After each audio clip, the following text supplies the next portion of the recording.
Format new மேஜின் நேயர்களுக்கு வணக்கம். இன்னைக்கு ஐயா கூட நம்ம இருக்கோம். ஐயா வணக்கம். வணக்கம். எப்படி ஐயா இருக்கீங்க? நல்லா இருக்கும். ஐயா இன்னைக்கு நம்ம சினிமாவை பற்றி பேசலாம். ஐயா பேசலாம். ஓகே ஐயா, சினிமாவோட இப்போ நான் ஒரு படம் தயாரிக்கணும், இல்லை வெளியிலேருந்து நிறையா தயாரிப்பாளர்கள் கடனை உடனே வாங்கி நிறைய படம் பண்ணுறாங்க. ஆனால் அந்த படம்லாம் ரிலீஸ் ஆகிறதே இல்லை. அதுக்கும் எண்கணிதத்துக்கும் ஏதாவது சம்மந்தம் இருக்கா ஐயா?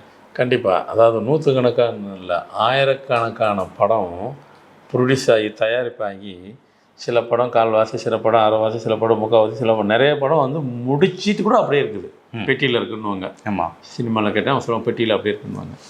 அப்போது இதுக்கு காரணக்காரியம் என்ன இருக்குங்கிறது அப்படியே இருக்கட்டும். 1000 காரணம் இருக்கும். நீங்கள் கேட்குறது அதுக்கும் என்கிட்ட சம்மந்தம் இருக்கா? எஸ் இருக்குது. என்ன இருக்குது?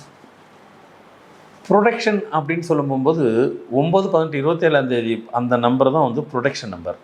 9, 18, 27. ஆமாம், அவர் தான் ப்ரொடக்ஷன். அப்படின்னா ஒரு இண்டஸ்ட்ரியல் பண்ணணும், ப்ரொடக்ஷன் வரணும் அப்படின்னாக்கா அதுதான். இப்போ ஒரு ஜூஸ் தயாரிக்கணும், ப்ரொடக்ஷன், அது 9, 18, 27 செய்யலாம். ப்ரொடக்ஷன் எது, ஒரு ஸ்டீல் கம்பெனி வைக்கணும், ப்ரொடக்ஷன், அது 9, 18, 27 வைக்கலாம். இந்த ப்ரொடக்ஷன்லாம் யார் இப்போ எந்த தேதியில் பிறந்தவங்க பண்ணணும்னா இவங்க பிறந்தாங்கனாக்கா அந்த பிஸ்னஸ் சக்ஸஸ் ஆகும். சில பேர் ஸ்டீல் கம்பெனி வச்சேன் சரியாக போடணுமாங்க. என்னன்னு கேட்டால் அவங்க ப்ரொடக்ஷன் அவங்க டேட்டில் இல்லை. அதுமாதிரி சினிமாலேயும் ப்ரொடக்ஷன் 9, 18, 27 இருக்கிறவங்க சக்ஸஸ் ஆயிடுவாங்க. அவங்களுக்கு படம் எடுத்தாலும் படம் ரிலீஸ் ஆயிரும், படம் ஃபெயிலியர் ஆகாது, போட்ட காசு லாபத்தோடு தான் இருக்கும். ஸோ அப்போ 9, 18, 27 உள்ளவங்க தயாரிப்பாளராக இருந்தால் அவங்களுக்கு நஷ்டத்தை கொடுக்காது. 1, 4, அதாவது 9, அது 1. அதே நேரத்தில் தேதினே இருக்கணும், விதி எண்ணுன்னு இருக்கணும். வெறும் டேட்டு மட்டும் இல்லை, டேட்டு அண்டு ஃபேட்டு, விதியல் 2 இடத்துலையும் 9ஆம் நம்பர் இருந்தாக்கா அவங்க தயாரிப்பாளராக இருந்தாக்கா அதை அவங்க அந்த தயாரிப்பு வெற்றி பெற்றதாகவே இருக்கும், படம் தோல்வி அடையாது. அதேமாதிரி தேதி 4, விதி எண்ணு 4, அவங்களுக்கும் படம் தோல்வி ஆகாது, வெற்றி பெற்றதாக இருக்கும். அதேமாதிரி தேதி 6, விதி எண் 6, இவங்களுக்கு எந்த காலத்தில் படம் தோல்வி அடையாது, அவங்களும் தோல்வி அடைய மாட்டாங்க. சூப்பர். 2 இருக்குது, அவங்களும் தோல்வி அடைய மாட்டாங்க, படமும் தோல்வி ஆகாது, சேஃபராகவே இருப்பாங்க. ஸோ அப்போ 4, 6, 9 இந்த நம்பர் இருக்கிறவங்க இல்லை சார். அப்போ மற்றவங்களாம் எடுத்துட்டாங்களா? எனக்கு அது தெரியாது. உங்களை ஜெயிக்க வைக்கிறதுக்கு உண்டானது தான் நான் சொல்லிட்டேன். அதான் சார், நானும் அதை தான் கேட்க வந்தேன். மற்ற தேதியில் உள்ளவங்க படம் எடுத்துட்டாங்க, அதை ரிலீஸ் பண்ணுறதுக்கு இப்போ தவிக்கிறாங்க. அதுக்கு ஏதாவது ஒரு பரிகாரமோ இல்லை வழிமுறைகள் சொன்னால் நல்லா இருக்குங்க. இல்லை, அது ஓகே தான். அப்படி பார்த்தா இப்போ கூட தான் சமீபத்தில் 2 மாதத்துக்கு முன்னாடி அதை எடுத்து 1.5 வருஷமே போகல.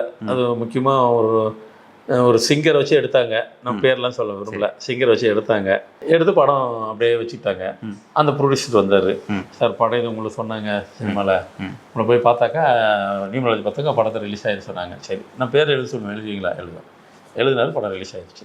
அப்படிங்களா? கை கிடைக்கல. இப்போ அடுத்த படத்துக்கு பூஜை போட்டுட்டாரு. ஓ சூப்பர். அது சினிமா. அதாவது என்னென்னா சினிமாலையும் நான் அதை செஞ்சுக்கிட்டு தான் இருக்கிறேன், அதெல்லாம் நடக்க தான் செய்யும். அந்த படம் எடுத்துகிட்டு அவர் ரொம்ப தவிச்சார். அவர் இப்போ படம் என்ன, எப்பவுமே உங்களுக்கு சினிமாவில் படத்தை எடுத்துகிட்டு ஏதாவது உங்களுக்கு பிஸ்னஸ் பண்ணிடணும். நீங்கள் ஐடியெல்லாம் போட்டிங்கன்னா கை கிடைச்சிடும். ஏதோ ஒரு டிஸ்ட்ரிபியூஷன் அப்படி இப்படி படம் போட்ட படத்தையாவது எடுத்துடணும். அவர் போட்டதையும் எடுத்துட்டாரு. அவர் அதான் சொல்கிறார், எனக்கு போட்ட காசு வந்தால் போதும். போட்ட காசு வந்துருச்சு. திருப்பி படம் எடுப்போம், திருப்பி படம் பூஜையும் போட்டார். பொதுவாக நான் கூப்பிடுவாங்க, நான் போக மாட்டேன் சினிமாக்கு பண்ணுறோம். அவங்க ரூட்டு வேறு. என் வேலை இங்கே பார்க்குறதோடு சரி, எதுக்குமே இப்போ அந்த இதுக்கெல்லாம் போக மாட்டோம். போகக்கூடாதெல்லாம் கிடையாது. அவங்களுக்கு தேவை பிளஸ்ஸிங், அது இங்கேருந்து நடக்கும், அது நேரில் வந்தால் நடக்கணும் கிடையாது. சொல்கிறேன். அதுமாதிரி இப்போ தான் அந்த படம் கூட இதாகிடுச்சு இல்லைங்களா? நீங்கள் கேட்ட மாதிரி அதை கொஞ்சம் பண்ணி விட்டுட்டாக்கா எங்கே இருக்குன்னு பார்க்கணும். பார்த்து விட்டுட்டாக்கா இதாகிடும். ஐயா, இப்போ இன்னொரு சந்தேகம் ஒன்று. படம் ஆரம்பித்து நல்லா படம்லாம் எடுத்து முடித்து ரிலீஸ் டேட் ஆரம்பிச்சிடுவாங்க. டக்குன்னு பார்த்தீங்கன்னா அந்த இடத்துல படம் ஸ்டாப் ஆகிடும். ஒரு பிரச்சனை முடிஞ்சு அப்புறம் அந்த படம் ரிலீஸ் பண்ணுவாங்க. அந்த மாதிரி பிரச்சனை வராமல் இருக்கிறதுக்கு ஏதாவது வழிமுறை இல்லை? அதுதான் அதுதான் நான் சொல்ல வந்தது. இது ஃபர்ஸ்ட் ஆஃப் ஆல் இப்போ தயாரிப்பாளர் இந்த தேதி இருக்கணும். சரி, அது விடுங்க. இதுக்கு இடையில் டைரக்டரு, ப்ரொடியூசரு, ஹீரோ, இதில் மெயின் ரோல் யார்? இவங்க தான் main role. Hero, director, producer, இவங்க 3 பேர் நம்பருக்கும் ஒருத்தருக்கு கோஆர்டினேட் ஆகணும். ஒத்து போகிற மாதிரி இருந்துச்சுன்னா அந்த படம் முழு சக்ஸஸ் தான். ஒரு தயாரிப்பாளர் இதெல்லாம் எப்படி ஐயா கவனிக்க முடியும்? கவனிக்கணும். நாம் வெற்றி பெறணும், நம்ம போட்ட காசை எடுக்கணும், நாம் தோல்வி அடையக்கூடாது. அப்படின்னாக்கா அதெல்லாம் நம்ம பார்க்கத்தானே வேணும். ஒன்றும் தவறான விஷயம், நல்ல இது கெடுதலான விஷயம் கிடையாது இல்லையா? நீங்கள் அதெல்லாம் கரெக்டாக சொல்ல, நார்த்தில் அதெல்லாம் பார்ப்பாங்க. பெரிய பெரிய ஆளுங்க இப்போ பாலாஜிலாம் அதெல்லாம் பார்ப்பாரு. பாலாஜினுக்கு அதெல்லாம் பார்ப்பாரு. எல்லாரும் பாலச்சந்தர் பார்ப்பாரு, பாரதிராஜா பார்ப்பாங்க, எல்லாருமே அவங்களால டி ராஜேந்திரன் பார்ப்பாரு. டி ராஜேந்திரன் பயங்கரமாக பார்ப்பாரு. ஆமாம். சான்ஸே அஸ்ட்ராலஜிலாம் அவர் தலைகளை கரைச்சி குடிச்சவர் அவர். ஆமாம். அதனால் பார்க்க மாட்டாருன்னு எதுவுமே சொல்லாதீங்க. அப்படி பாரதியில் பார்க்க மாட்டாருன்னு சொன்னாக்கா அவர் நடிக்கிற நடிகைகளுக்கெல்லாம் 6ல் தான் பேர் வைக்கணும்னு சரியாக வச்சார். கரெக்ட்.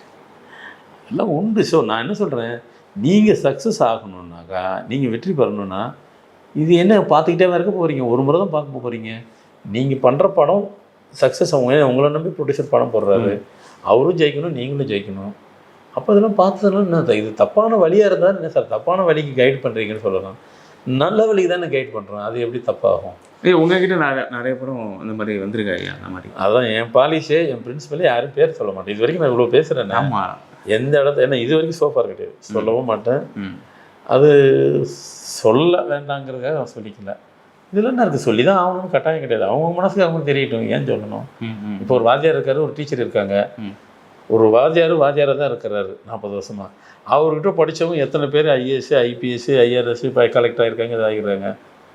எந்த வாத்தியாராவது போயிட்டு வந்துட்டு என்கிட்ட படித்த பையன் தான் கலெக்டர் இருக்கா அப்படின்னு சொல்லியிருக்கிறாரு? தேவையே இல்லையேன்னு சொல்லணும்னு அவசியம் இல்லையே.